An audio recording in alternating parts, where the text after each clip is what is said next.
Salut, je suis tombée sur un témoignage là tout à l'heure. C'est un pasteur qui partageait son témoignage, un pasteur africain. Il a été invité aux États-Unis pour une prédication par ses collègues pasteurs. Donc une fois arrivé dans cette église, le jour où il devait prêcher, personne n'est venu. Personne n'est venu, il n'y avait personne dans la salle. Il n'y avait qu'une seule personne qui est venue et c'était une femme. Cette femme, c'est une Camerounaise.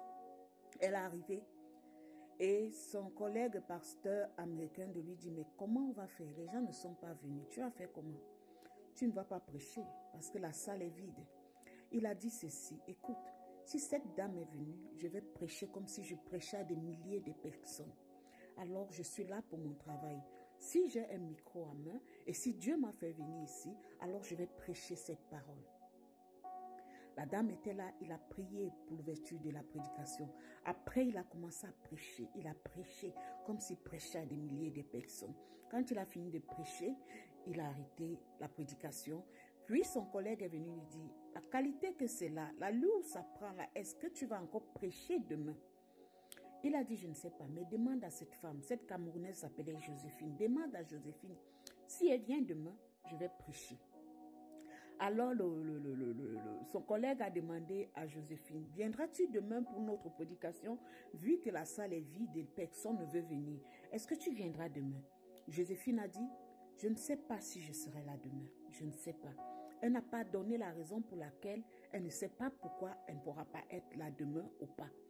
Le pasteur aussi a dit, je ne sais pas aussi si je serai là demain. Laissons Dieu faire. Et le lendemain, à la même heure, ils se sont retrouvés à l'église. Joséphine est venue. Et il y a un autre pasteur qui est arrivé, qui était d'une autre église, qui a suivi la situation, qui est venu dire au pasteur là que vraiment, j'ai compris ce qui se passe dans cette église. Les gens ne veulent pas venir parce que tu es noir. Il n'a pas écouté. Il a prêché. Quand il a fini de prêcher, Joséphine a dit ceci, l'Esprit de Dieu est dans cette maison. Le pasteur lui dit, il est où? Celui même qui prêchait dit, il est où? Parce que nous ne sommes que 3 ici, 4. Donc il y a toi, l'autre pasteur qui est arrivé pour se lamenter avec moi qu'il n'y avait personne quand je prêche. Il y a mon collègue et moi. Donc, où est l'Esprit de Dieu là? Elle dit, hier, je vous ai dit, je ne sais pas si je vais arriver. J'ai été arrêtée par l'immigration et on m'a convoqué à l'immigration. Donc, le dernier jugement, c'était hier. Et quand je suis partie pour qu'on me juge, c'était prévu qu'après le jugement, on va me mettre dans le vol qui me ramène au Cameroun directement. Raison pour laquelle je vous ai dit, je ne suis pas sûre si je serai là ou pas.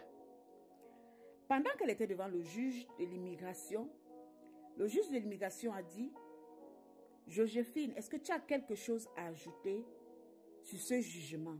Elle s'est levée, elle a dit, je n'ai pas de papiers. Si j'avais des papiers, je les aurais amenés ici. Je sais que pour vivre sur ce territoire, on doit avoir des papiers.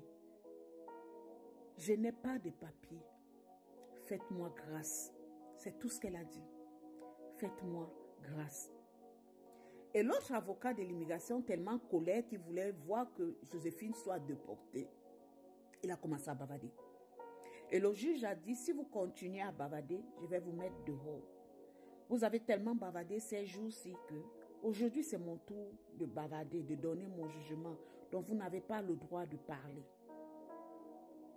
Il a encore dit à Joséphine, donne-moi une raison, une seule raison pour laquelle je devrais te laisser dans ce pays. Elle a dit ceci, j'ai une pauvre maman vieille à Yaoundé, malade. Elle survit grâce à moi. Grâce aux petits travaux que je fais ici. Et elle est fière de moi.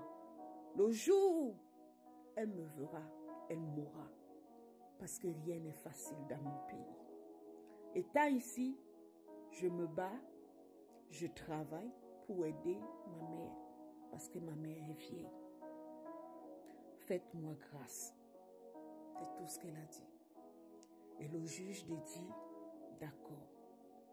Il dit à l'avocat de l'immigration que va dans tel bureau. Il a cité les noms des bureaux dont je ne pourrais pas retenir les noms américains. exige qu'on te donne un document à ce nom et ramène-le-moi ici. Je te donne 1 heure. Il a appelé le bureau, il a exigé qu'on envoie un document pour Joséphine pour obliger qu'elle reste sur le territoire américain. Si ce n'est pas Dieu qui peut faire ça, si ce n'est pas Dieu qui peut faire ça, si ce n'est pas Dieu qui peut faire ça, Joséphine est arrivée à l'église, elle ne s'est pas découragée qu'il n'y a personne, elle va rentrer, non. Ce pasteur est arrivé, il ne s'est pas découragé qu'il n'y avait personne, il ne prêche pas, non. Il a relâché la grâce. Il a relâché la grâce. Et Joséphine était disponible pour recevoir cette grâce, parce qu'elle était seule. Une autre personne se serait découragée qu'il n'y a personne dans cette salle. Je ne peux pas rester ici. Ce pasteur ne prêche pas bien parce que la salle est vide. Je vais partir. Mais Joséphine est restée. Vu qu'il n'y avait personne dans cette salle, elle n'est pas venue pour voir des gens. Elle est venue dans cette salle parce qu'elle voulait recevoir la grâce. Et la grâce de Dieu l'a localisée. Et ce pasteur n'a pas tenu compte qu'il n'y avait personne dans la salle. Il a fait son travail. Il a relâché la grâce. Cette grâce qui a localisé Joséphine. Aujourd'hui, nous vivons par la vue. Si nous voyons une église qui est remplie des gens, des gens, je ne sais d'où, c'est là où vous allez vous asseoir. Vous allez dire, oh, comme c'est rempli, ça veut dire que ce monsieur travaille. Ça veut dire que ce pasteur travaille. Arrêtez de marcher par la vue. Souvent, d'où vous trouvez du monde, vous ne trouvez pas ce que vous cherchez là-bas. D'où vous trouvez 5, 10, 20 personnes, asseyez-vous, vous allez voir la grâce de Dieu vous localiser. Joséphine a été localisée, son esprit a été disponible, elle a reçu la grâce de Dieu. Alors elle donnait son témoignage dans cette église, ce jour encore où elle était seule. L'homme de Dieu a commencé à pleurer, elle-même elle a pleuré. La grâce de Dieu l'a localisée. Après plusieurs années dans ce pays où elle marchait, se cachant comme une voleuse parce qu'elle n'avait pas de documents, Dieu lui a fait grâce. Peu importe la situation dans laquelle tu te trouves, écoute, regarde le ciel. Regarde le ciel. Seul Dieu est capable de te sortir de cette situation.